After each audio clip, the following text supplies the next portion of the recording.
በስመ አብ ወወልድ ወመንፈስ ቅዱስ አሐዱ አምላክ አሜን።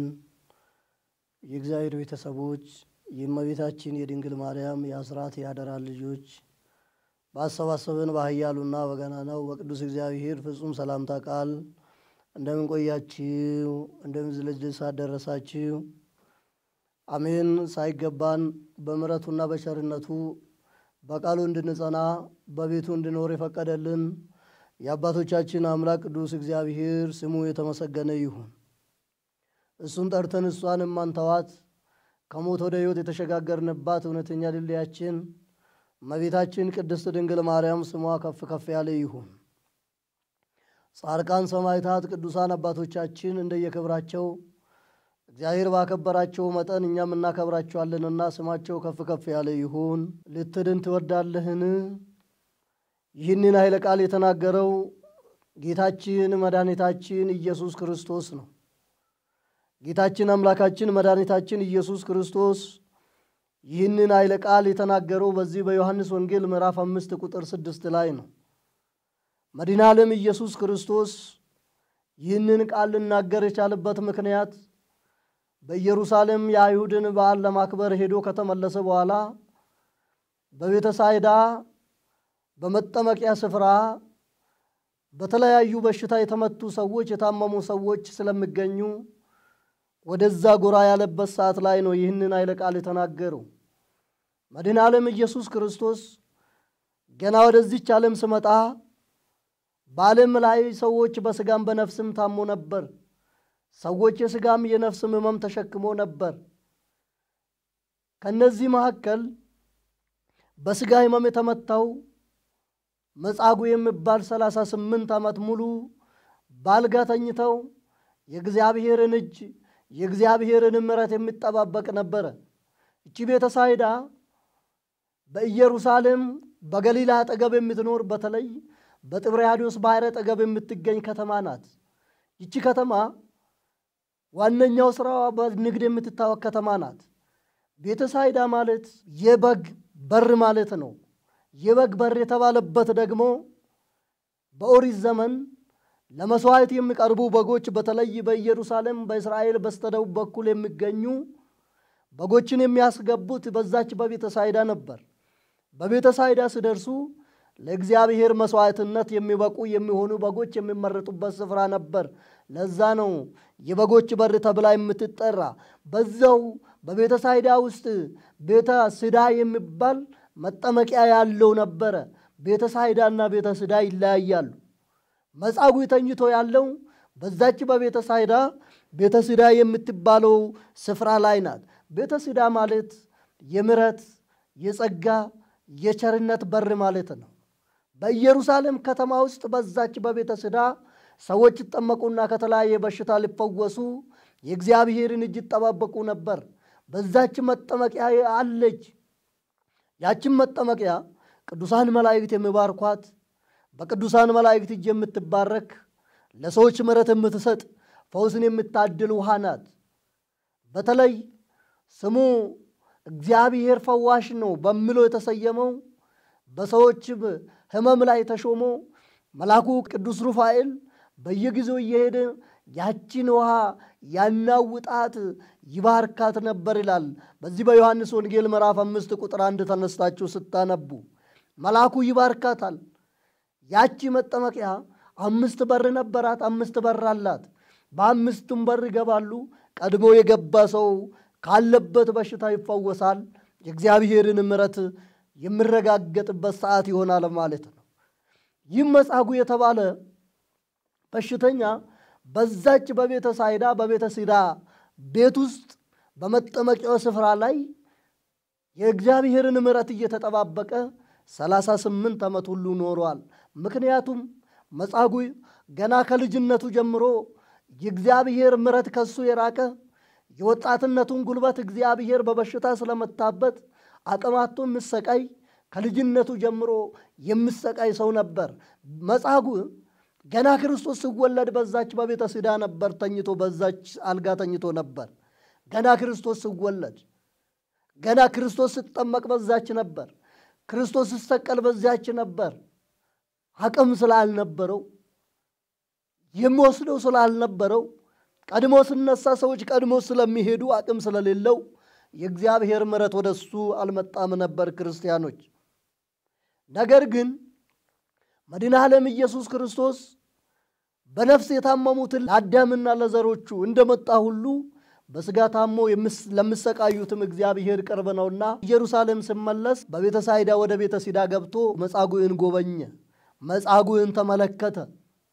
እንዲህ ብሎ ጠየቀው፣ ልትድን ትወዳለህን? ሌላ ጥያቄ አላቀረበለትም። ሌላ ጥያቄ ወደ እሱ አላመጣም። ልትድን ትወዳለህን ነው ያለው። እሱም እግዚአብሔር እንደሆነ በፍጹም በጭራሽ አላወቀም። መድኃኔ ዓለም ኢየሱስ ክርስቶስ እንደሆነ አልተመለከተም። ምናልባት ጎረምሳ ተልኮልኝ፣ አቅም ያለው ሰው ተልኮልኝ ወደዛች ስፍራ ይወስደኝ ዘንድ ተልኮልኛል በሚል ሐሳብ ነው ያዘው። መድኃኔ ዓለም ኢየሱስ ክርስቶስ ወደ እሱ ሲመጣ ልትድን ትወዳለህን ብሎ ሲጠይቀው የሚረዳኝ ሰው ሳይኖር ሰው የለኝም፣ ከአጠገብ የሚደግፈኝ ሰው የለኝም፣ የሚረዳኝ ሰው የለኝም። ስለዚህ እኔ ደግሞ አቅም የለኝም። በምን አቅሜ ሄጄ ቀድሜ በዚች በምሕረት እጅ የምትገኝበት በዚች ውሃ ገብቼ ልጠመቅ እችላለሁ አለው። ጌታ መድኃኔ ዓለም ኢየሱስ ክርስቶስ ሰዎች በራቁን፣ ሰዎች በጠሉን፣ ሰዎች በገፉን፣ ሰዎች በተውን እሱ አለው ብሎ ብዙውን ጊዜ እኛ ተስፋ ስንቆርጥ በመካከላችን ካጠገባችን የሚገኝ ዋጋ የከፈለልን አምላካችን ነው። ክርስቲያኖች ብዙውን ጊዜ በምንሰራቸው ስራዎች፣ በምናደርጋቸው ነገሮች ሰዎች ካጠገባችን ስለሌሉ ተስፋ ልንቆርጥ አይገባም። ሰዎች በክንዳቸው ቢደግፉን የነሱ ክንድ የሰዎች ክንድ ሊሸከመን እስከ መጨረሻ ሊሸከመን የሚችል ክንድ አይደለም። የሚደቅ ነው፣ የሚሰብር ነው፣ ጥሎን የሚሄድ ክንድ ነው። የእግዚአብሔር ክንድ ግን እስከ መጨረሻ ስለሚሸከመን ሰዎች ቢቀበሉን እንኳን ለጊዜው ሊያፈቅሩን ይችላሉ፣ ለጊዜ ፍቅር ሊሰጡን ይችላሉ፣ ለጊዜው ከኛ ጋር ሊኖሩ ይችላሉ። ነገር ግን የሰዎች ፍቅር እኮ ይለወጣል፣ የሰዎች ሐሳብ ይለወጣል። ፍቅሩ የማይለወጥ አንድ እግዚአብሔር ብቻ ነው። መጻጉዕ ሰው የለኝም ብሎ አስቦ ነበር። ለካ ሰው በሌለበት ክርስቶስ ሰው ሆኖ መጥቷል። ክርስቶስ ሰው ሆኖ ካጠገቡ ተገኝቷል። እሱ በዛች መልአክ በሚባርክ መጠመቂያ ሊጠመቅ አስቦ ነበር። ነገር ግን ክርስቶስ አንድ ቃል ብቻ ተናገረ። እኛ ብዙ መንገድ ስናስብ እሱ በአንድ ቃል ጎደሏችንን የሚሞላ አምላክ ነው። እኛ ረጅም መንገድ ስናስብ እሱ በአጭር መንገድ በአንድ ደቂቃ ውስጥ የልባችንን መሻት መመለስ የሚችል አምላክ ነው። መጻጉዕ አንድ ቃል ብቻ ነው የተነገረው። አልጋህን ተሸክመህ ሂድ ነው የተባለው። አልጋህን ተሸክመህ ሂድ። ክርስቶስ ሲመጣ እንዲህ ነው። ተስፋ የቆረጣችሁ፣ ከቤተ እግዚአብሔር ተስፋ ቆርጣችሁ ይወጣችሁ፣ ከእግዚአብሔር እጅ ተስፋ ቆርጣችሁ ይወጣችሁ፣ ትዕግስት ያጣችሁ ሁላችሁ የእግዚአብሔር መምጫ በአንድ ሰዓት ነው፣ በአንድ ደቂቃ ነው። በቅጽበት ድንገት ይመጣል። ተስፋ አትቁረጡ፣ በትዕግስት እግዚአብሔርን ተጠባበቁ። መጻጉዕ ይድናለሁ በሚል እሳቤ ነው 38 ዓመት ሙሉ በዛች አልጋ ላይ የተኛው። እግዚአብሔርም ጊዜው ሲደርስ መጣለት። ሰው በሌለበት ሰዓት ላይ ሰው ሆኖ ያንን ስተኛበት የነበረውን አልጋ ተሸክሞ እንዲሄድ አድርጎታል ማለት ነው። ይህ የተፈጸመው በቤተ ሲዳ ነው። በቤተ ሲዳ ይህንን በመጠመቅ አገኘ። ቤተ ሳይዳ ማለት የበጎች በር ወይም ደግሞ በግሪክ ቤተ ዛታ ማለት ነው። ቤተ ዛታ፣ ቤተ ሳይዳ ማለት የመጥመጃ ወይም የዓሣ ቤት ማለት ነው። ዓሣ ከባህር እያወጡ የሚሸጡበት ከተማ ናት። ምክንያቱም በዛች በጥብርያዶስ ወንዝ አጠገብ ነበረችና ማለት ነው። እነ ቅዱስ ዮሐንስ፣ እነ ቅዱስ ያዕቆብ፣ እነ ቅዱስ ፊልጶስ ከዛች ከተማ የተገኙ ቅዱሳን ናቸው። ቤተ ሳይዳ ክርስቶስ ትንቢቱን ተናግሮባታል። ምክንያቱም በንግድ ተጠምዳ ስለተያዘች ወንጌል ሲሰበክ፣ የክርስቶስ ወንጌል ሲዘዋወር በከተማዋ ሲሰበክ ቃሉን ልትሰማ አልቻለችም። ወዮልሽ ቤተ ሳይዳ ነው ያላት። ወዮልሽ ኮራዚን፣ ከኮራዚን ጋር የጠፋች ከተማ ናት ማለት ነው ቤተ ሳይዳ። በዚህ በማቴዎስ ወንጌል ምዕራፍ 11 ቁጥር 21 ስናነብ ማለት ነው። ቤተ ሳይዳ በቤተ ሲዳ አጠገብ የምትገኝ ማለት ነው። በመተላለፊያ እንደ መተላለፊያ የምትጠቀሙባት ከተማ ናት ማለት ነው። ስለዚህ ጌታ መድኃኔ ዓለም ኢየሱስ ክርስቶስ መጻጉዕን የፈወሰበት መጻጉዕን ያገኘበት ከተማ ናት። ለመጻጉዕ ድነት የታወጀበት ከተማ ናት። አልጋውን ተሸክሞ ሄደ። ክርስቲያኖች በምሕረቱ በቸርነቱ ቸርነቱን በእኛ ላይ ሲያፈስ በቸርነቱ ሲጎበኘን አይናቸው የሚደማ ብዙ ሰዎች አሉ። ክርስቶስ በቸርነቱ ሲጠብቀን አይናቸው የሚደማ ብዙ ሰዎች አሉ። የእግዚአብሔር ድርሻ ስራ ሲሰራ ሕይወታቸው የሚነጠቅ የሚመስላቸው ብዙ ሰዎች አሉ። አልጋህን ተሸክመ ሂድ ስለተባለ ብቻ በመጻጉዕ የቀኑ ብዙ ሰዎች አሉ። ምክንያቱም የነሱ ድርሻ አልነበረም። ያቺ ዕለተ ሰንበት ነበረች። ዕለተ ሰንበት ነበረች። በአይሁድ ሥርዓት ደግሞ በዛች በዕለተ ሰንበት ምንም አንድም ሥራ መስራት አይቻልም ነበረ። ሰው ቢሞትባት እንኳን የወደቀውን ሰው አነሱባት ነበረ። ክርስቶስ ግን ዓላማው አልነበረም። እነሱ ክርስቶስ የሚሰራውን ሥራ መቃወም ለዛ ብቻ አልነበረም። እሱን አሳልፎ የሚሰጡበትን መንገድ ይፈላለጉ ነበረ። ማን ነው ያዳነ ብሎ ነው የጠየቁት። እንዴት ዳንክ ብሎ ማድነቅ ሲገባቸው እንዴት ምሕረትን አገኘ እንዴት እንደ ሰው ቆመ ሄድክ ብሎ ማድነቅ ሲገባቸው ሊቃወሙ ግን ማን አዳነ ብሎ ጠየቁት። ዛሬም በዓለማችን እንዲሁ የምንቸገርበት ትልቁ በሽታ ይሄ ነው። ክርስቶስ በቸርነቱ ሲያኖረን የክርስቶስ ቸርነት መገመት ሲገባን ከክርስቶስ ጋር የምንከራከር ብዙ ሰዎች አሉን ማለት ነው። አይሁድ በዛች ሌሊት በክርስቶስ ላይ ሲፈላለጉ የነበረው ክርስቶስን ሊከሱት የነበረው ነገር ቀላል አልነበረም። መጻጉዕን ፈውሶታልና ማለት ነው። መጻጉዕ ምሕረቱን አገኘ። ክርስቶስ በመጻጉዕ ላይ ቸርነቱን አሳየ። በዛች በቤተ ሲዳ የእግዚአብሔር ኃይል ግልጽ በግልጽ የታየበት ዕለት ናት ማለት ነው። ለዛ ነው ቅዱስ ያሬድ ካሉት አጽዋማት መካከል በአብይ ጾም በአራተኛው ሰንበት መጻጉዕ ብሎ የሰየመው ማለት ነው። ለእያንዳንዱ ሰንበት ቅዱስ ያሬድ እንደ አገባባቸው ስያሜ ሰጥቷቸዋል። ከዘወረደ ጀምሮ ቅድስና የሚነገርበት ምኩራብን የእግዚአብሔር ቤተ መቅደስ የጸዳበት መጻጉዕን በስጋም በነፍስም የታመምን ሰዎች ሕይወታችን የምንገመግምበት ሳምንት እንዲሆን ቅዱስ ያሬድ በሰፊ ሰርቷል ማለት ነው። በዛም እግዚአብሔር አምላክ መጻጉዕንና ሌሎቹን ፈውሶታል። መጻጉዕ ከዳነ በኋላ ግን የእግዚአብሔርን ውለታ ረስቶታል። የእግዚአብሔርን ቸርነት ረስቶታል። ገና ሲፈውሰው ማንም ቢጠይቅህ የተደረገልህን ታምራት አትናገር ነው ያለው እግዚአብሔር። የሰው ልጅ መጀመሪያ ውድቀቱ ትእዛዙን ከማፍረስ የተነሳ ዓለም ላይ እንዲወርድ እንዲቅበዘበዝ ሆነዋል ክርስቲያኖች። መጻጉዕም የተሰጠውን የተቀመጠለትን ትእዛዝ ተላልፎ የመጨረሻ ሞት እንዲቀበል ሆኗል። በዚህች ዓለም ላይ መጻጉዕ 38 ዓመት ስተኛ ሰው አልነበረው። ሰው ሆኖ የመጣውን ክርስቶስን ረስቶታል።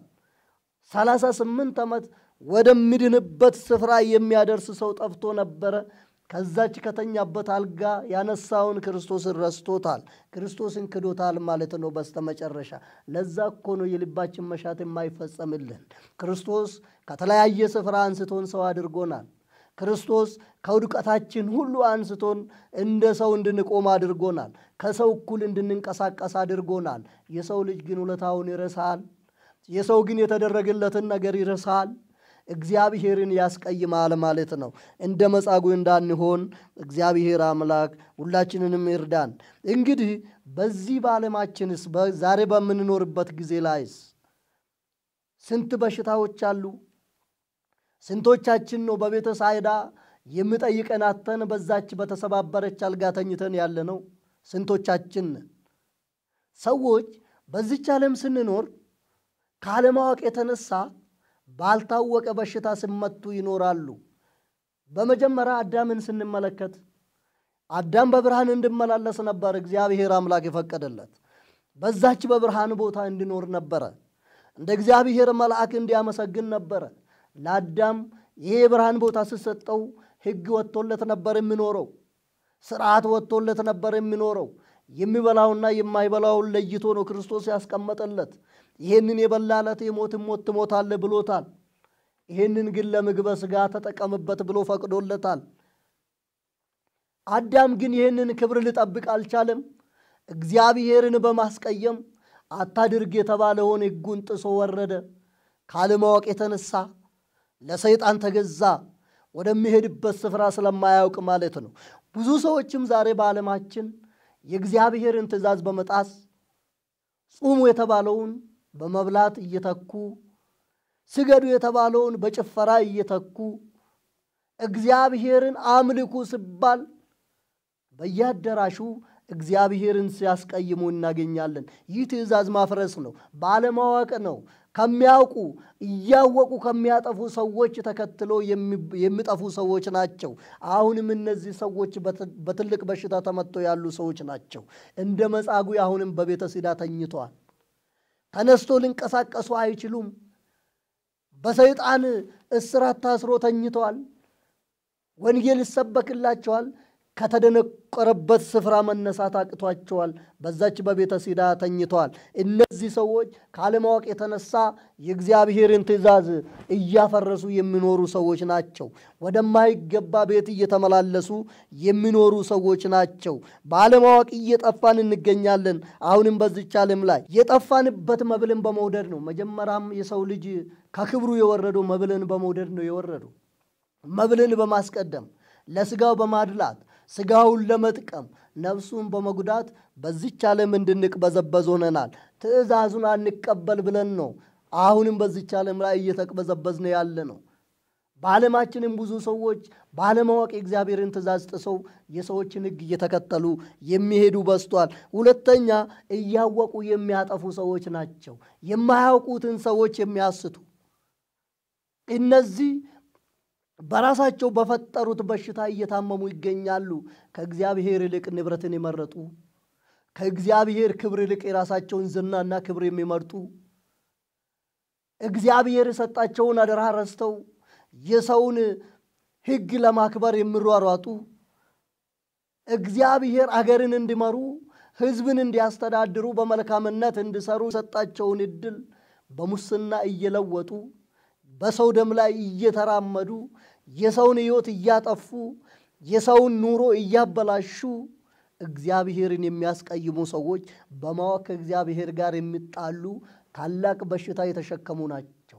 ከዚህም አልፎ በተለይ ቅድስት ቤተ ክርስቲያንን እንዲጠብቁ፣ በጎችን እንዲጠብቁ፣ ከዚህ ከገቡበት ከበረታቸው እንዳይወጡ እንዲጠብቁ አደራ የተሰጣቸው የቤተ ክርስቲያን መምህራን ሳይቀሩ የእግዚአብሔርን ክብር በመታው የእግዚአብሔርን አምላክነቱን በመካድ የራሳቸውን ዝና ለመፈለግ ወጥተዋል። ብዙዎች ክርስቲያኖች የሚጾሙ ይመስላቸዋል። ነገር ግን እየጾሙ አይደለም።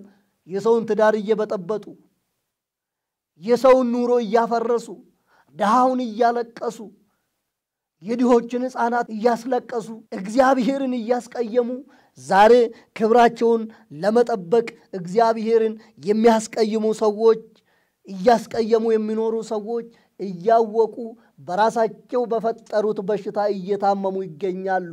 የነዚህ ሰዎች በሽታ በራሳቸው ብቻ አይበቃም፣ ለሀገርም በሽታ ነው። ክርስቲያኖች ከነሱ የተነሳ በሽታው እየተስፋፋ አገሪቷን እያሳመማት ይሄዳል።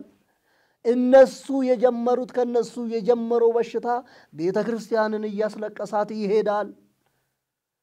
ከነሱ በሽታ የተነሳ ሌላው ሕዝብ እየተጠቃበት ይገኛል።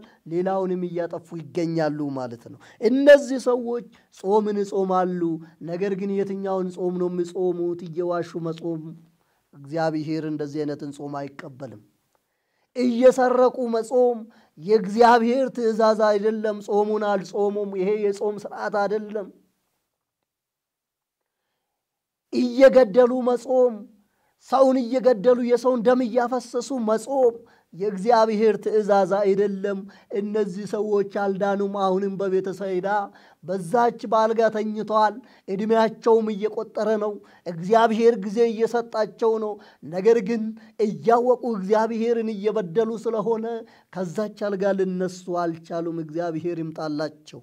እግዚአብሔር ወደ እሱ እስከሚመጣ ድረስ አሁንም በዛች በክፋት ተጠምነው በዛች በበሽታ ስፍራ ተኝተዋል። በምሕረት ቦታ እያሉ የምሕረትን እጅ አልፈለጉም። የምሕረትን እጅ ወደ ድንቁርና ቀይረዋል። እግዚአብሔርን ወደ ማስቀየም ቀይረዋል። ቤተ ሳይዳ ማለት የምሕረት ስፍራ ናት። አሁንም በቤተ ክርስቲያን ያሉት በተለይ የእግዚአብሔር ሰማያዊውን ሥርዓት እንዲያስተዳድሩ የተሰጣቸው ሰማያዊውን መንግሥት እንዲመሩ ክብር የተሰጣቸው አባቶች ክብራቸውን ጠብቆ የእግዚአብሔርን ክብር የሚክዱ በዛች በምሕረት ስፍራ ነበሩ አሉ። ነገር ግን በምሕረት ስፍራ ተቀምጠው የራሳቸውን ክብር የራሳቸውን ሥራ የሚሰሩበት ስፍራ ሆኗል። እነዚህ ሰዎችም ጾሙ አልጾሙ የእግዚአብሔር እጅ ወደ እነሱ አልመጣችም። ከዛም ወጥቶ ከዓለማውያን በአዳራሽ እየገቡ ክብራቸውን እየጠበቁ ገንዘብ እየጠበቁ ከመናፍቃን ጋር የሚጨፍሩ ስንቶች አሉ። በዚች ምሕረት ከሰፈነባት ስፍራ እየወጡ እየኮበለሉ ጸጋ ከመላበት ስፍራ እየኮበለሉ ስንቶች እግዚአብሔር ክብር ሰጥቷቸው ከመናፍቃን ጋር ተቀላቅለው ዛሬ ሕይወታቸውን አጥተው የዚችን ዓለም ክብር እየጠበቁ የሚኖሩ ስንቶች አሉ። እግዚአብሔር ይምጣላቸው። እነዚህ ሰዎች ቢጾሙም ባይጾሙም የእግዚአብሔር እጅ ወደ እነሱ አልመጣም። ልድኑ አልቻሉም። ድነት አላገኛቸውም። ከተኙበት አልተነሱም፣ አልነቁም። እኛ ስንጾም ክርስቲያኖች እግዚአብሔርን መመልከት ነው። እግዚአብሔር ሲመርጠን ቤቱንም ለማስተዳደር ይሁን አገርን ለማስተዳደር ከኛ በላይ የነበሩ ሰዎች ሊኖሩ ይችላሉ። አደራ ነው የተሰጠን፣ ትእዛዝ ነው የተሰጠን። አገሪቷን እንድናሸጋግር፣ ቤተ ክርስቲያንን እንድናሸጋግር፣ ሥርዓትን እንድናስተምር እግዚአብሔር ይህንን ትእዛዝ ሰጥቶናል። እግዚአብሔር ይጠይቀሃል። ዛሬ በክብር ቦታ ተቀምጠህ በክብር ስፍራ ተቀምጠህ አገርን የምታስቀይም እግዚአብሔርን የምታስቀይም ካለ በተለያየ ሥራ ገበታ ውለ እግዚአብሔር እዚህ የለም ብለህ የምታስብ እግዚአብሔር እዛ የሌለው መስሎ የምታይህ እግዚአብሔር በሁሉም እንድትቀመጥ ስፍራ የመረጠልህ አምላክ ነው። አሁንም መነሳት አለብህ። ከወደክበት መነሳት አለብህ። እግዚአብሔር ወደ አንተ እንዲመጣ ልብህን መክፈት አለብህ። እነዚህ ሰዎች እያወቁ ብዙዎቹን ይዘው የሚጠፉ ለሀገርም ለቤተ ክርስቲያንም በሽታ የሚሆኑ ሰዎች ናቸው ማለት ነው። ሶስተኛውና የመጨረሻው እያወቁ እግዚአብሔርን እያመለኩ የተሰጣቸውን የሥራ ኃላፊነት በአግባቡ እየተወጡ እግዚአብሔርን በአግባቡ እያገለገሉ እነዚህ እያወቁ በሙስና በጉቦ የተጨማለቁ ሰዎች እንቅፋት የሚሆኑባቸው የእንቅፋት በሽታ የሆኑባቸው ሰዎች ናቸው። ይሰራሉ፣ በንጽህና እግዚአብሔርን ማገልገል ይፈልጋሉ። ነገር ግን እያወቁ እግዚአብሔርን የካዱ የሙስናን በሽታ የሚዘሩ የዘረኝነትን በሽታ የሚዘሩ የመለያየትን በሽታ የሚዘሩ የሌብነትን በሽታ የሚዘሩ ሰዎች እንቅፋት ይሆኑባቸዋል። የነሱ በሽታ እነዚህንም ያጠቃቸዋል ማለት ነው። እንደነሱ ካልተጨማለቁ ሌቦች ተብሎ ታፔላ ይለጠፍላቸዋል። ከቤተ መንግሥት ይባረራሉ፣ ከቤተ ክህነት ይባረራሉ፣ ከተለያዩ የሥራ ስፍራ ላይ መቀመጥ አይችሉም፣ ይባረራሉ። እነዚህ ሰዎች እንደ መጻጉዕ ትዕግስት ሊኖራቸው ይገባል። ኢዮብን ማስታወስ መቻል አለባቸው። በያዙ ተቋም መጽናት አለባቸው። የዚህ ዓለም ክብር በአንድ ጀንበር የምትነጠቅ ጊዜ ናት። በአንድ ጀንበር የምናጣት ጊዜ ናት። እግዚአብሔር ሲመጣ የሰበሰብነውን ሀብት በውሸት ያጠራቀምነውን ነገር በአንድ ቀን ከእጃችን የሚነጥቀን አምላክ አለ። በአንድ ሌሊት ነፍሳችን ሲወስድ የሁላ ክብር ይቀራል ማለት ነው። ስለዚህ እነዚህ ሰዎች በእነዚህ ሰዎች ታንቆ የሚኖሩ ናቸው። በሰው ከመታመን ይልቅ በእግዚአብሔር መታመን ይሻላል ብሎ ልበ አምላክ ቅዱስ ዳዊት እንደተናገረ በዚህ በመዝሙር 117 ወይም 118 ቁጥር 8 ላይ እንዳስቀመጠልን የሰውን ትተው በእግዚአብሔር ታምነን መኖር ነው። ዛሬ ያጣነውን ክብር እግዚአብሔርን ስናገለግል በስተመጨረሻ እግዚአብሔር ክብርን የሚያጎናጽፍ አምላክ ነው። ሰዎች ቢገፉን ከሰዎች በላይ እግዚአብሔር ቀርቦን የሚያስታምመን አምላክ ነው። ከኛ የማይለየን አምላክ ነው። ብንራብ እንኳን እግዚአብሔር ከኛ አይርቅም። ክርስቲያኖች ቆም ብለን ማየት አለብን። እግዚአብሔር ከየት አነሳን? መጀመሪያ የት ነበር? ከየት በሽታ አነሳን? መጻጉዕን ተመልከቱ። መጻጉዕ ተነሳ። መጻጉዕ ከተነሳ በኋላ ግን የእግዚአብሔርን ውለታ ረሳ። እግዚአብሔር ላይ እጁን ሰነዘረ። ያዳነውን አምላክ መታ መልሶ። እኛም እንደዚሁ ነው። ክርስቶስ ካዳነን በኋላ እኮ በክርስቶስ ላይ የምንነሳ ሰዎች ነን። በክርስቶስ ላይ የምናምን ሰዎች ነን። የምሕረት እጁን ተመልክተነዋል። ያንን የምሕረት እጅ ለሌላው አሳልፈን አንሰጥም። ይሄ በሽታ እስከ መጨረሻ ካልቆምንበት እያወቅን ከእግዚአብሔር እየሸሸን የምንወጣበት ጊዜ ይሆናል ማለት ነው። ስለዚህ ተገፍታችሁም የምትኖሩ በጾም በጸሎት መጽናት እያቃታችሁ በሰዎች ችግር የምትጠመዱ ሰዎች እግዚአብሔርን ማየት አለባችሁ። ከእግዚአብሔር ጋር መኖር ማሰብ መቻል አለባችሁ። ይሄ ነው ትክክለኛው ጾም። የራስህን ሕይወት ብቻ ለመምራት ማቀድ ነው፣ ለመዳን ከፈለክ ማለት ነው። ጾም ትልቁ ቁም ነገር ከምንድንባቸው መንገዶች መካከል አንደኛው ጾም ነው፣ ጸሎት ነው፣ ምጽዋት ነው። የሰዎችን ሳንመለከት ለእግዚአብሔርን እጅ ለመጠባበቅ ጾማችንን ማጥበቅ ነው።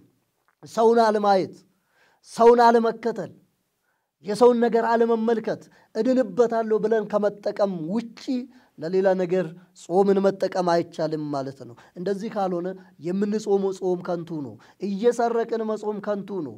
እየዋሸን መጾም ከንቱ ነው። እያጣለን መጾም ከንቱ ነው። እየለያየን መጾም ከንቱ ነው። ባንጾም ይሻላል። ዘረኝነትን እያሰብን መጾም የምንጾመው ጾም ከንቱ ነው።